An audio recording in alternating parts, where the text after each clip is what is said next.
Welcome to Ask the Mayor. I'm Curt Morris, the mayor of San Dimas. To my right is the star of our show, the city manager, Blaine Michaelis. Blaine, welcome. I don't know about the star.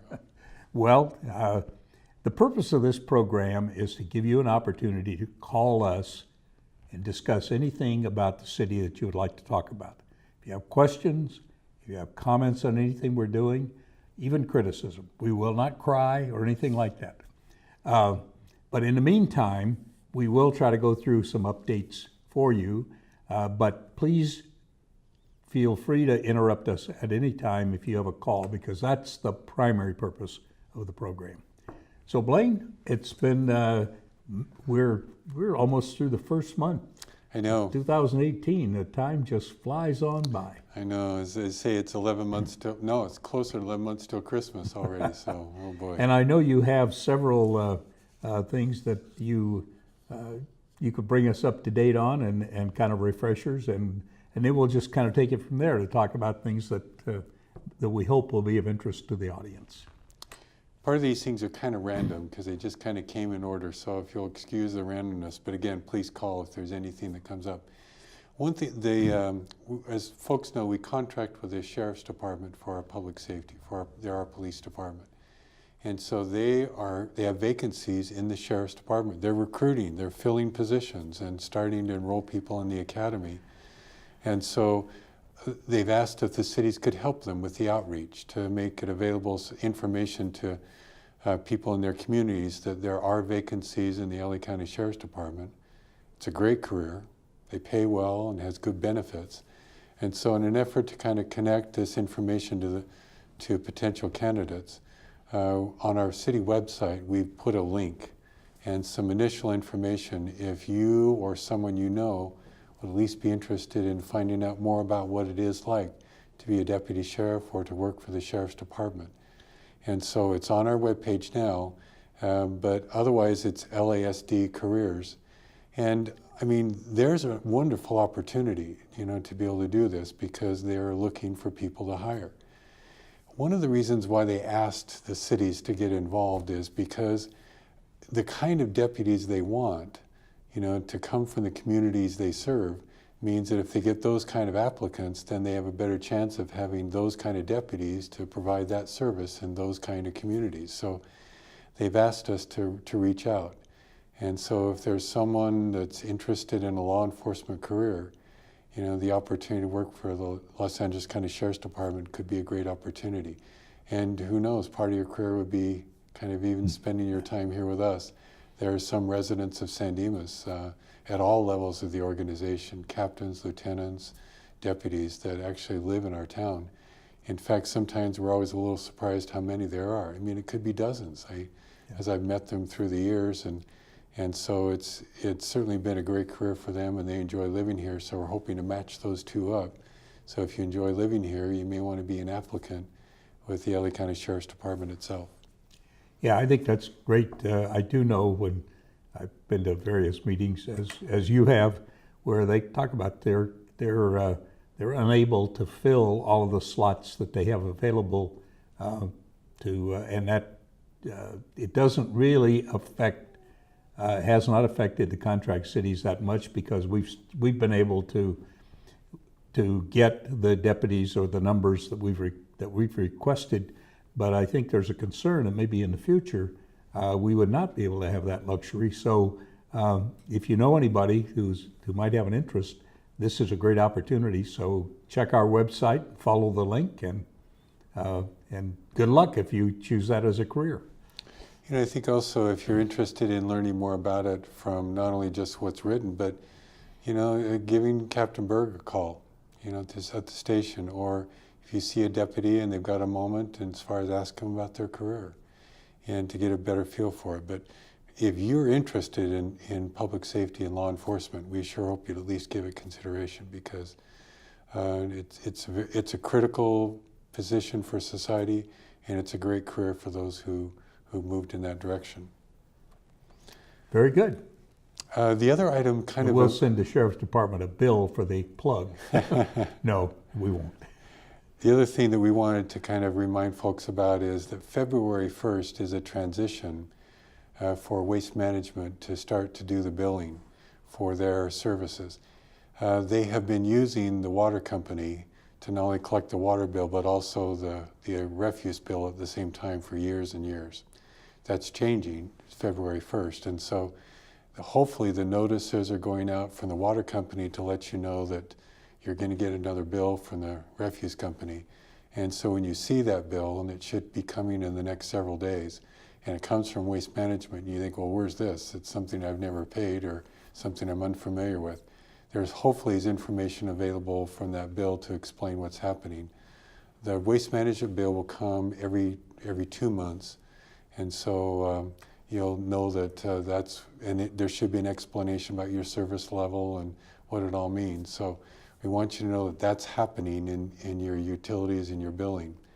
But also to remind folks that with this implementation, there's immediate decrease of all customers and as residential customers of at least 35 cents per month, less than what it was. In addition, if the account holder of that account, that residential account, is 65 or older, you get an additional 30% off your refuse bill, whatever level of service you have.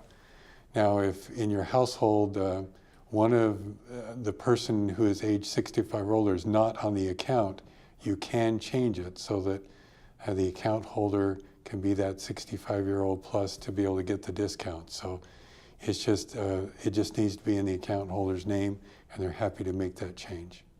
But we sure encourage people to take advantage of that discount. That's what it's for. Yeah, I really encourage that. I have not applied yet, but I'm eligible and I am planning to apply. And so the other thing, what's happened is the city recently renewed the franchise arrangement with Waste Management. The other things that were part of that we report on before is a stronger effort with recycling. Actually, Waste Management is providing resources to be able to have a recycling coordinator spend more time. We're doing pretty well in the residential side of things, except as we learned this week, we can probably do a better job making sure that the recyclable materials are not commingled too much, or that they're clean, and that they're able to kind of sort through that and the recycled material, and so that it's when we put it in the container that we make sure that it's not overly packaged, and we don't mix up plastic and glass inside of a cardboard box and kind of keep it closed, that we kind of keep all those things separate. So that's what we can do to improve on the residential side. But there's a really strong effort to do more recycling with respect to commercial or multifamily or apartment complexes. And so Waste Management is determined to do that. They're required to do that with our involvement as well. And so if you're under those conditions, we encourage you to do that recycling. Many have found that the more they recycle, the lower level of service they need. Lower level of service, their costs go down. So there is a benefit, a financial benefit, in addition to an environmental benefit, to do a great job with recycling. So, but the other dimension to this is the state has passed requirements that organic material, food products, is also another recyclable, I don't know if it's a commodity yet, but it's a recyclable material. And so in some restaurants that are a certain threshold, they're actually having to move forward with collecting that food waste separately, so it's picked up separately and then handled in a different manner. In the future, that will continue to increase so that more and more restaurants, and it could be at some point in the future that even residential customers may be looking at separating that food waste. So I guess the remedy for that is do what your mother always told you, finish everything on your plate so that there's no organics to be recycled. Well, typically for most households, most of what would be organic recyclables go into the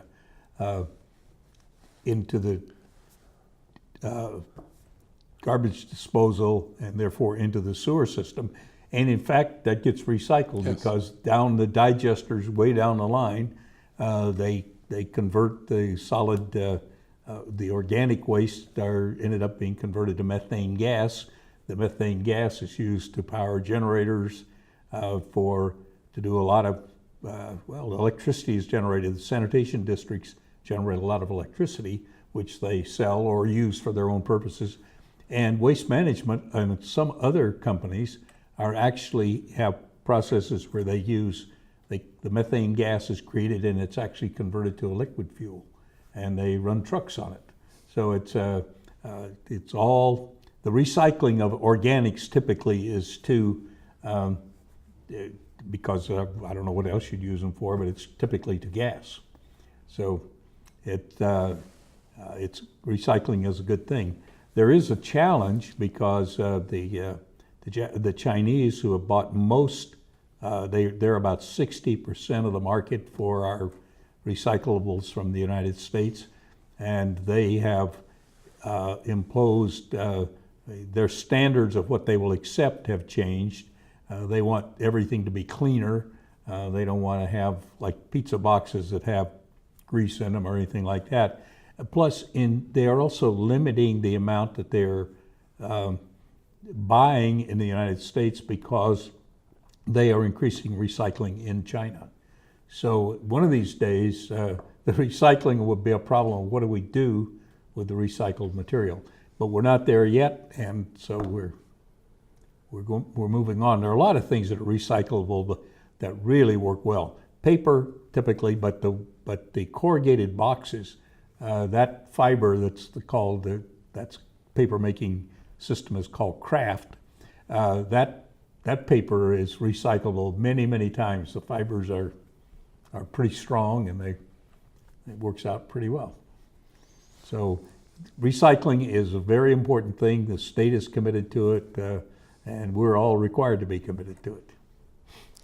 The other things that are kind of happening, we're in the winter months, we wouldn't know it. Sometimes it'll be a little bit warmer this week, but on the other, we do want residents to know that if you have your personal property and in a rainstorm that you have certain parts of your property that you may need to have some sandbags and things, the city does have 2 sandbag sites where we keep sand and bags that are available for resident use. In fact, we even have a great contraption to fill those sandbags if you want to fill them there. Dave Jenks, I call him Sweeper Dave. Dave has run our street sweepers for so long, and he does other things now for us, but he's one of our city employees. If you go there, you'll see some inverted cones, the traffic cones. He came up with a device to hold them, so you put the sack at the bottom where it narrows, and you put the sand in at the top, and it's a very inexpensive but efficient way to fill the sandbags there. And so those 2 places are at San Dimas Canyon in the park, in the parking lot on the south side of San Dimas Canyon where the park is, and also at our city corporation yard on Walnut, just near the sheriff's station. So that's where the sand is and the sandbags. He's very proud of that, and rightly so, of that. Really a great innovation. I was down at the city yard and I saw that, and I thought, wow, somebody put some thought in, and it would make filling the bags a whole lot easier, because otherwise you got to have somebody to hold it, and you put it right under there.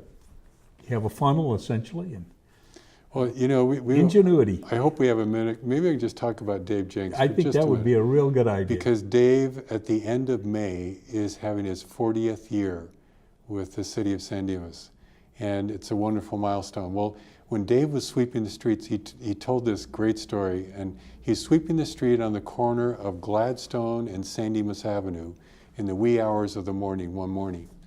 And he saw a skunk that had somehow gotten a cup stuck on its nose and face. Probably because the skunk, you can imagine, was trying to eat what was at the bottom of the cup. And he must have run into the curb, and it pushed the cup onto his head and face, that the poor skunk just couldn't get it off. So he's kind of doing this in the middle of the street, and of course Dave sees him on the street, so he pulls the street sweeping machine over to go over and try and help this skunk. But pretty soon you realize that there could be a dangerous way of helping the skunk, because you're not quite sure how to approach the skunk or to help them in this hour of difficulty. So Dave was trying to juggle back and forth and get the right angle that he might try and pull it off the nose and not encounter the other end. So he's doing this, and all of a sudden the skunk comes to him very fast.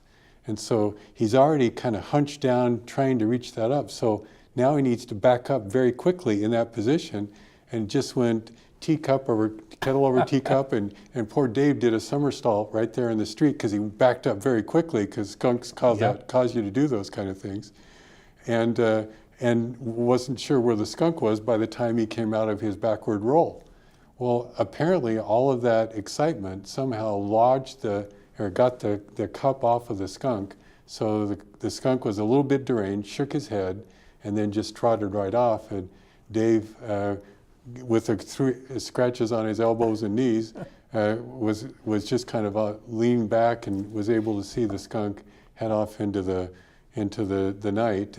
But that's one of my favorite stories about Dave the Sweeper. That just shows you how devoted he is to help anyone in need. I am not really sure that I would go to the assistance of the skunk because that's a high-risk operation. Oh boy! Well, Dave has a big heart, and the only consequence was just a scraped elbow or two. But that's your city employees, folks. That's Dave. Now, Dix. is he retiring at the end of his 40 years? He'll be retiring in June, I think, is his June? tentative date. But he wanted to make sure that he crossed that 40-year threshold. Is that the longest serving employee? I think it is. I don't recall anybody being 40 or more. We've had some years. 38s and 39s and 37s, and I remember the 30s and 35s, but I think Dave is the first 40.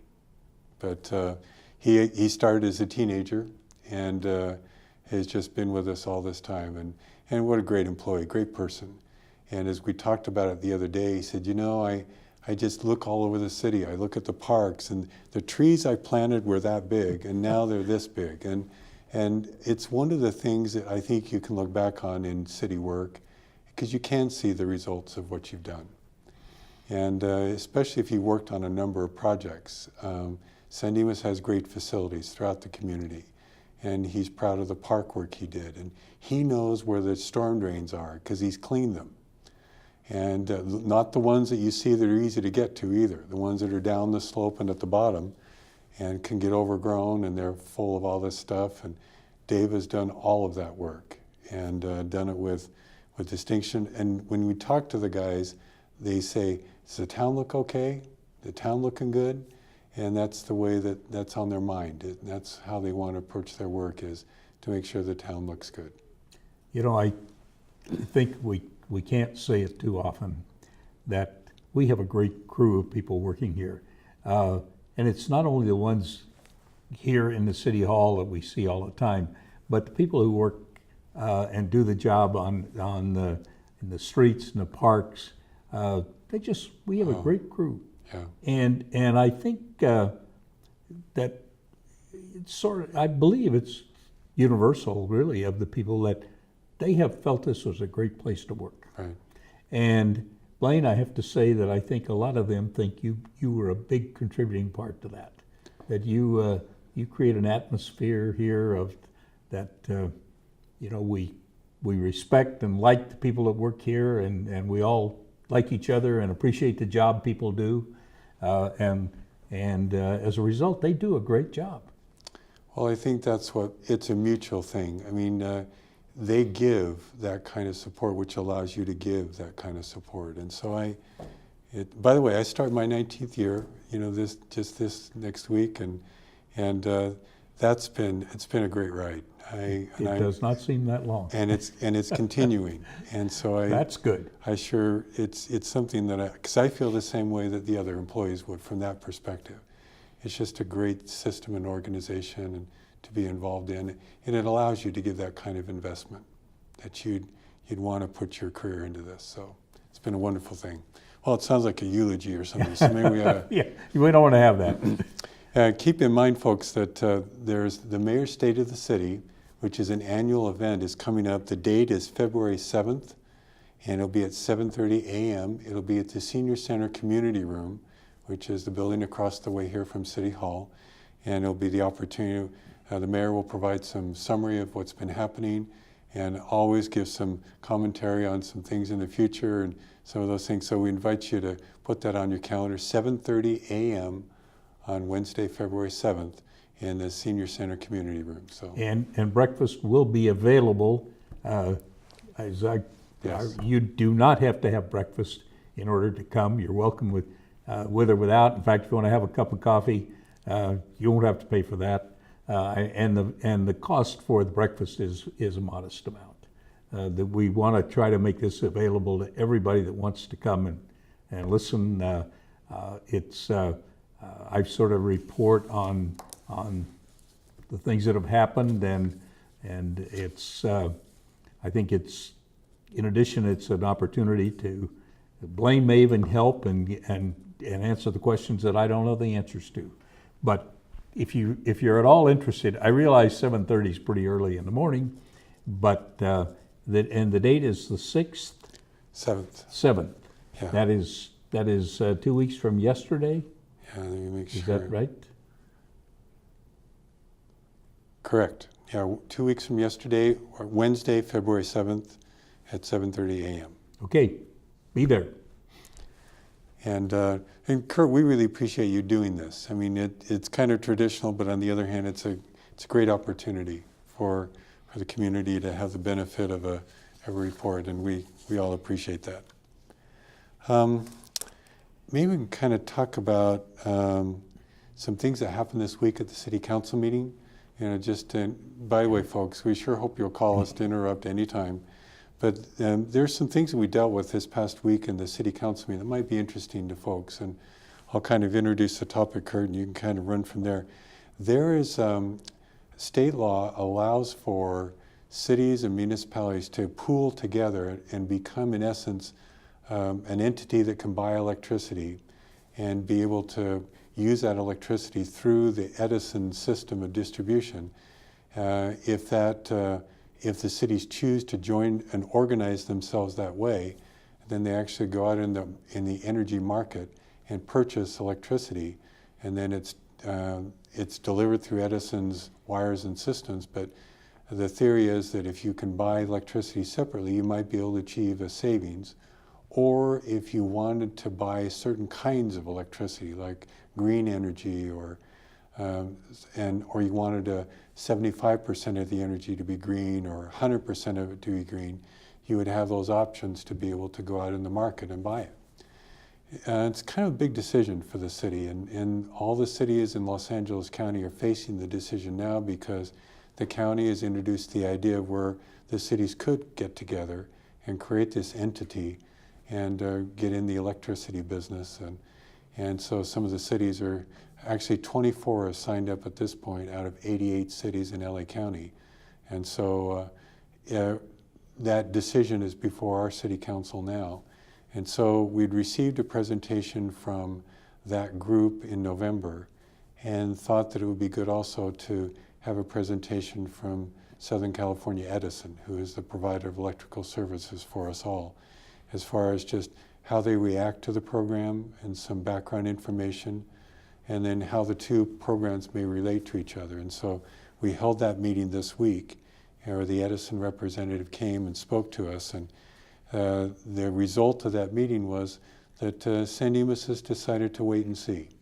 There's still some issues that might be unknown, or there's some rulemaking that will be taking place very soon that would affect this relationship and the potential cost of energy, both to Edison customers as well as the new organization.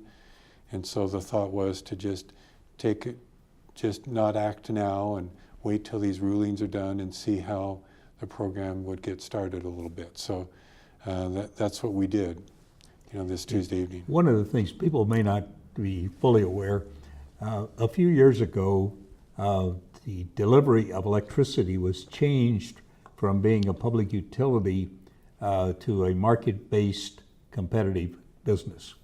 That didn't work real well for us in the beginning, but so the system now is the only part that's a public utility now, that Edison operates as a public utility, is the actual distribution. The generators of power anybody can generate power. And that power is purchased there are markets for the purchase of power. The Edison company transmits it. They do that, and they also do the billing, although I believe it is possible for the billing to be unbundled, but apparently people don't do that much. So Edison is into business. So they provide the electricity, except what they do is they provide the wire for the electricity to run through, and electricity is generated by somebody else. It also was, as a matter of public policy, the state of California, 20 years or more, well, 15 years at least ago, decided we wanted to develop alternative sources of power, including green energy, like windmills and solar power. And in order to create the industry, the utilities entered into long-term contracts for that electricity. And as it turned out, electricity generated in that way ends up costing more money than the generated electricity generated in natural gas plants. But it's considered to be a good idea to cut down on the carbon footprint and everything. So they entered into long-term contracts for electricity that today they are paying a lot more for that electricity than they would have to pay for electricity in the market. So those are above market rates. And one of the parts of this that is a little complicated is if people leave like through these community-based electrical systems, if they leave the Edison system, then the Public Utilities Commission makes those people who are leaving continue to pay to the Edison company the additional cost, the above market share of that. So your direct electricity bill, you can look and say, well, electricity is cheaper now than it would be than Edison is supplying it, but you'll still have to pay that other cost. It's also, Edison company does not make money on the power itself. They are able to recover in the building exactly what they pay for the power. So it's these new systems. One of the things that is nobody knows exactly how much the people who leave will have to pay for the power contracts that are still going on.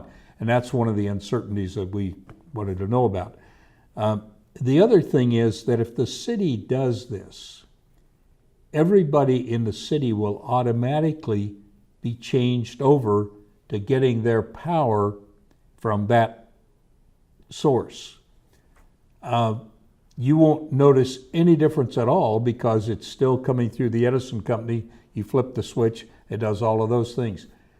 But you will have an option if the city does this, you would have an option to decide what kind of power you wanted.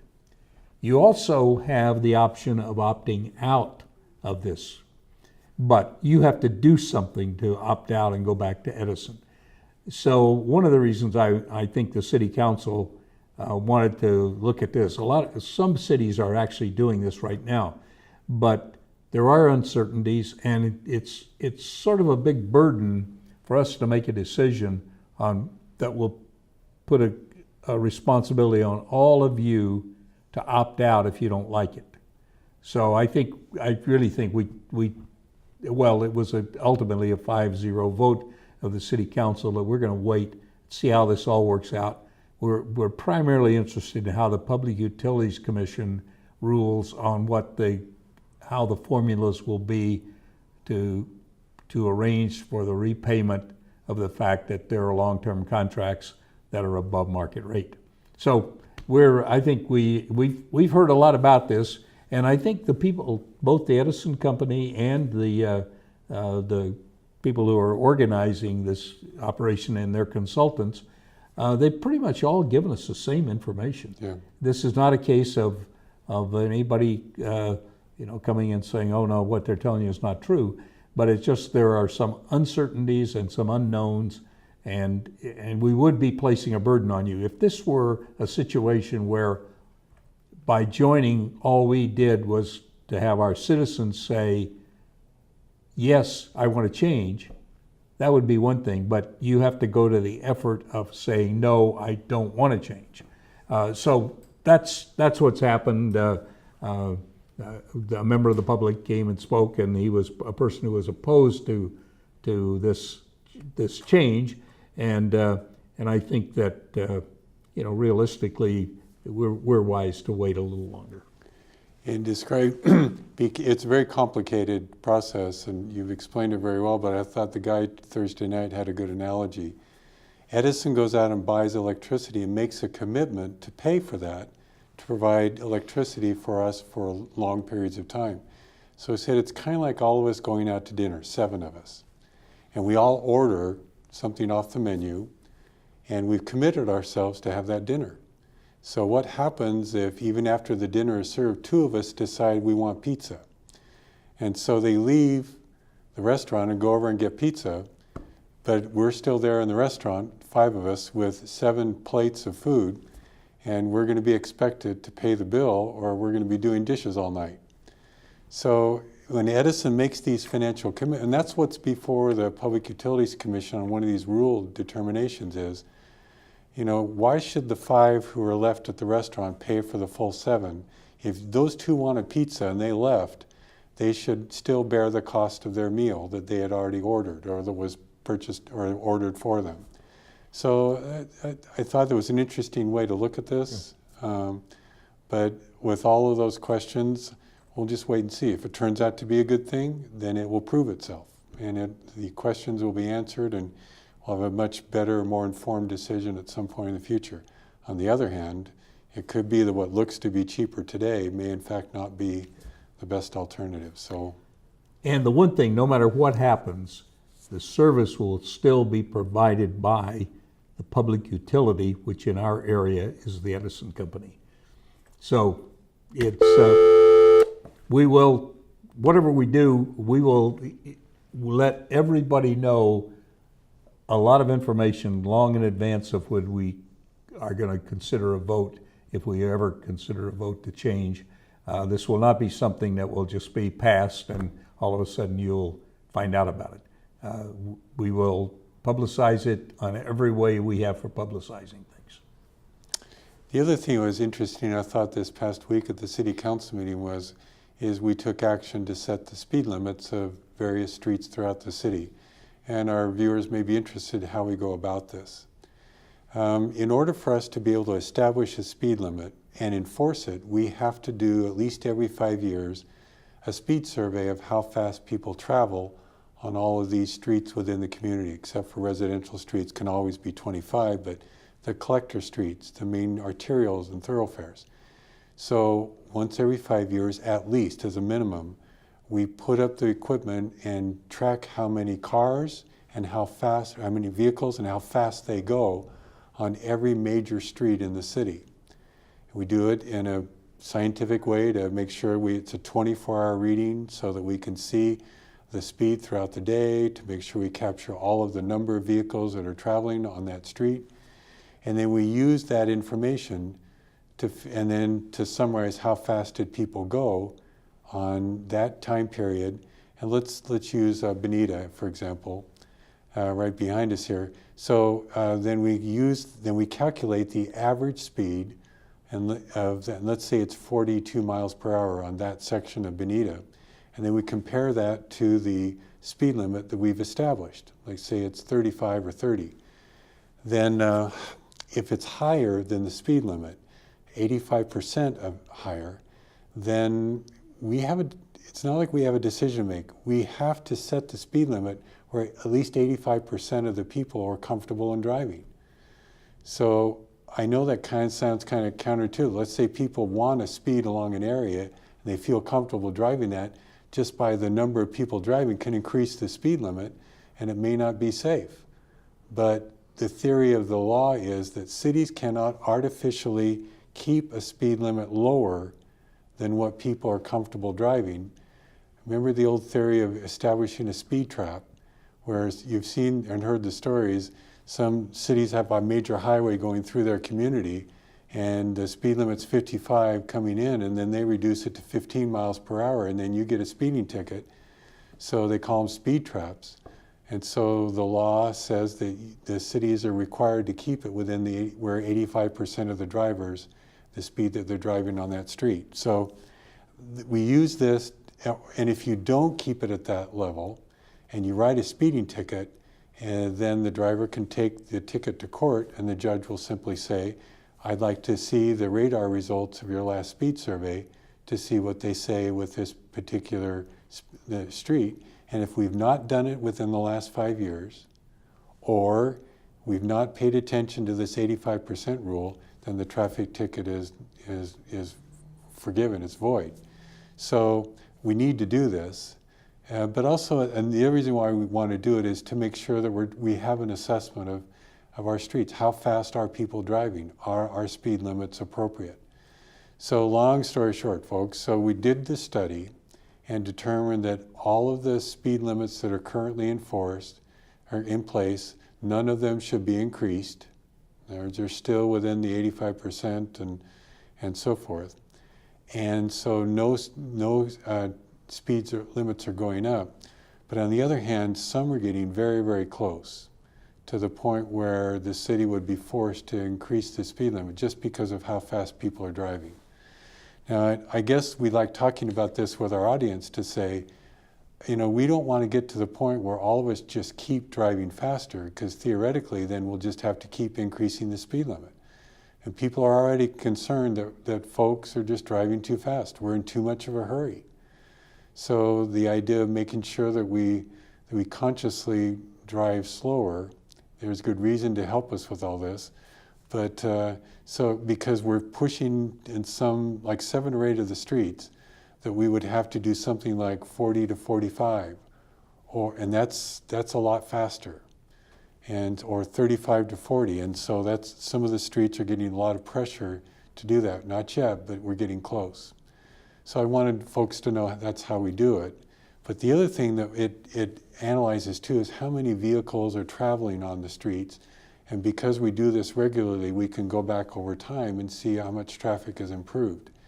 Last time we did this major one, it was in 2011. Traffic has increased 8%, volume overall, all streets, all traffic, 8% more since 2011. And the city's population has been basically the same, it's flat.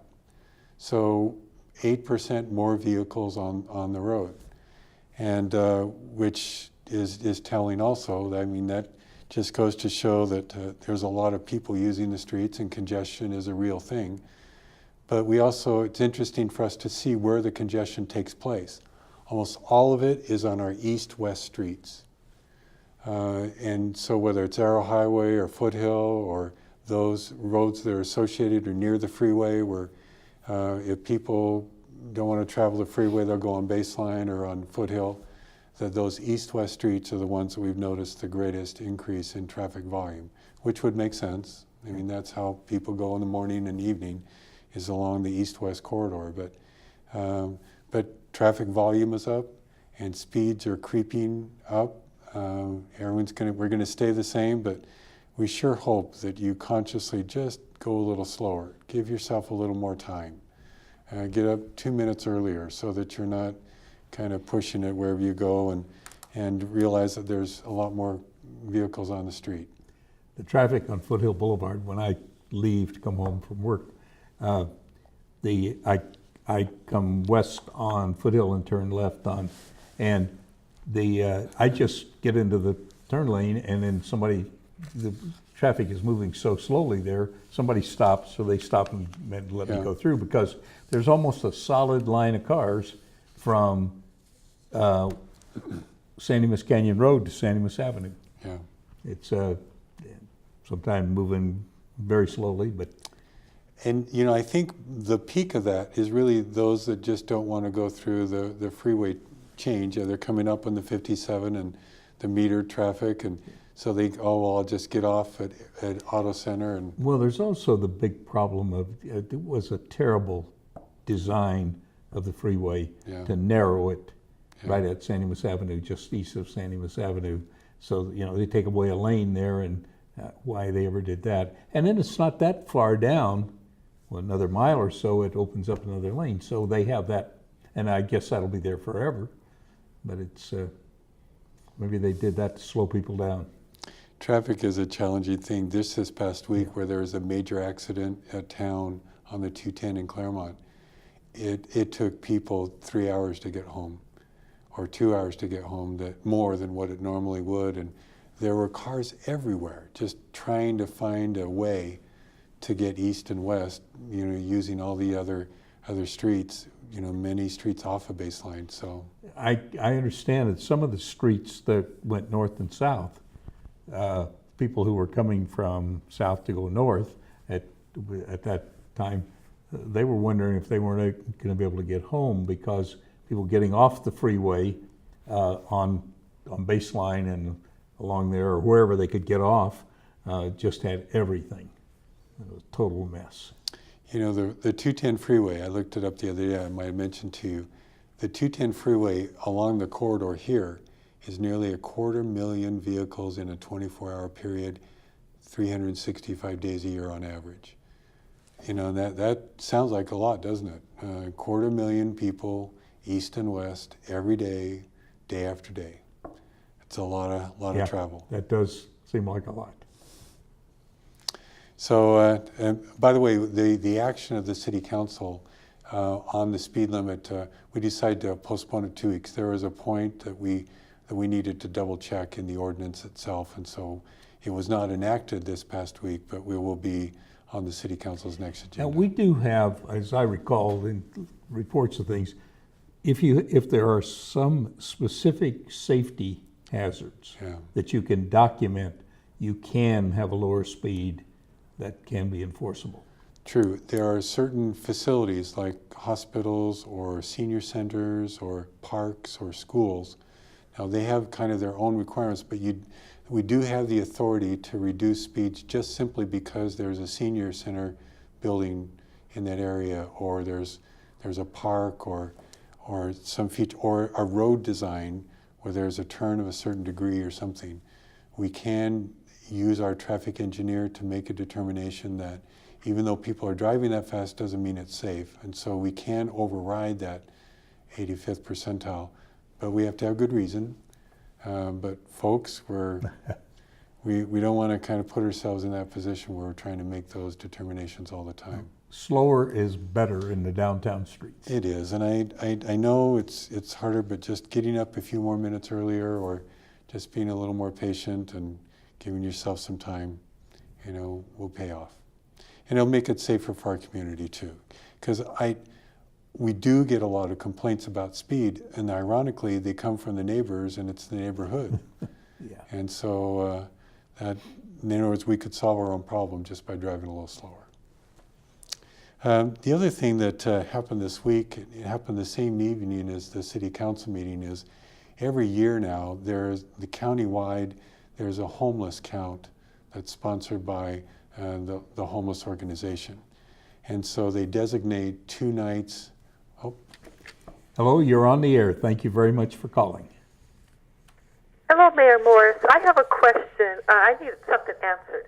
The old Vineyard Bank building, it's been empty for some time. Do you know what the kind of construction they're trying to repair it or do something? And do you know what's supposed to go in there? Or? I do actually. There was a finance firm, they're financial advisors and investment advisors. They purchased the building, and some time ago went through an approval process with the city to remodel the building and to be for their use. So it's just taking them a little bit longer. In fact, there has been kind of inactivity at the site. I'm wondering if maybe they were not able to complete their plans, but that's what it looks like, Mr. Michaelis. It looks like they did the construction and they stopped, all of a sudden, and it's got a thing to protect so no one could go off in there. Right. But I was just concerned about the building because it's been kind of empty and kind of looking drab for some time, Thanks for the reminder. I'll check with the building folks and find out what the status is of that project, but that's what they were intending to do, is remodel the building for their use. Thank you very much for that information. You guys have a great evening. Okay, thank you for calling. Yeah, that was approved a long time ago. Was, yeah. Okay, yep, we'll check that out. So we had, so once a year they designated evening and they set the protocol to conduct a count of the homeless people by jurisdiction. So this Tuesday night was San Dimas' turn. And so they went through and they changed the rules a little bit this year. They issued flashlights and allowed you to get out of the vehicle. You can actually look for people. Yeah, right? and check alleyways and alleys. And so the city was divided up into 7 areas. In 5 of the areas, the count was 0. In 2 of the areas, which is basically east of the 57 freeway, kind of along the downtown corridor, they counted what feels to be probably 16 homeless folks. They have a formula process. In other words, if you see a camper, you don't knock on the door and say how many people are here. You just report that you saw a camper or a vehicle that was being used. You don't knock on the window. So they counted the vehicles and they counted there was a makeshift shelter, which they did not enter. And so there's an interpretation of what they count for that. So the interpretation may end up with 16 or so with respect to the count that took place this past week. And about 6 months ago or so, the Sheriff's Department did their version of a daytime count. The Sheriff's Department has fairly frequent contact, and so they encountered about between 30 and 35 homeless folks in San Dimas that they were acquainted with and were aware of, and so we think that our homeless population is more in that range. But the purpose of the count is to be able to help assess the needs. You know, how extensive is homelessness and by jurisdiction. And as folks may remember, in November of 2016, there was a sales tax measure which of 0.25% that was implemented for 10 years to help address homelessness. So part of the funding from that grant is to give $30,000 to a city to prepare a homeless plan. In other words, assess your situation, find out where your needs are, and then put together a plan of action. What will you do to be able to address the homeless needs in your community? And then that plan, it can then be used to apply for funding under the homeless program itself, the money from the sales tax. Oh, got another call. Hello, you're on the air. Thank you for calling. Blaine Michaelis, this is Marcella again. Do you happen to have that number for the homeless shelter? Oh, why don't you call me? I don't have it with me right here, and so if you call me right now on my city office number and leave me a voicemail with your contact information, I'll let you know. Now, and so what you'd like to have is just the homeless shelter information for our area for this time of year? Excuse me, there's a lot of feedback going on, Yeah. you know, with There I don't is, know I the think- system or something, but that's okay. Yeah, I'll call you later, Blaine Michaelis. Okay. Thank you. Okay, the number you call him on is 909 394 62. I don't know what the feedback was. It would sound like a recording Yeah, loop. it sounded like it was a 5-second delay or something. Yeah. And so this plan, this homeless plan, will then match up with the programs that are available to be able to try and help and address homelessness. One of the elements of the homeless plan that we've asked for are the characteristics of our homeless population. What are their needs? Because the theory is then if we understand their needs, then maybe we can do a better job of matching up programs to meet their particular needs, because they're varied. I mean, the needs of a homeless, the circumstances they're facing are different, maybe for each person. And so the idea of understanding their needs may help us to be more effective. But frankly, Curt, at some point, homelessness is a serious issue, and some of the answers to this is to provide housing and to meet their particular needs and the services to help them either to get back on their feet or to provide assistance and treatment for some of the challenges they have. And to do that at the local level. In other words, it's not just simply, look, I paid the money, now can't they just go to that place? What we're hearing, and I think we can understand it, that place is in your neighborhood, is in your city, is in your jurisdiction. And so that will be a tender discussion, I think, for some folks, because you think, well, if we build those facilities, then we'll be accommodating them and they'll be here. Well, that's true, but they're here. And so what's the best way to address it except to do it locally? And that's what I think the theory behind the Measure H, the homeless program, is to resolve homelessness where it is, and not simply just try and consolidate to a major center, because that's difficult to do transportation-wise and difficult to provide those service. Yeah, and people don't like to go to those that are that institutionalized. Well, there is no question that homelessness is a large problem, and you may wonder why the difference between the count of the Sheriff's Department and the other one is that this count that was done Tuesday night is done in accordance with federal guidelines, as I recall, because part of this goes to some federal programs as well, I think. But so the guidelines are very strict. And formerly, people would ride around in a patrol car and they couldn't get out to even look. So it was who you could see at night, and so we'd end up with a count of 5 or 4, and the Sheriff's Department count can't be used for these same purposes because it's more accurate, but it's not counted in the same protocol. So it's all kind of strange, but we do know that there are probably somewhere between 30 and 50 people at any one time that are in San Dimas living in cars or some kind of shelters, or shelters meaning cardboard boxes or something like that. Yeah. Difficult issue. It raises its head every now and then. It's difficult for businesses that have somebody in the back of their alley or in their doorstep at night, and it's a very difficult thing. It stretches your heart to see the circumstance, but to really be successful, we may need to step forward.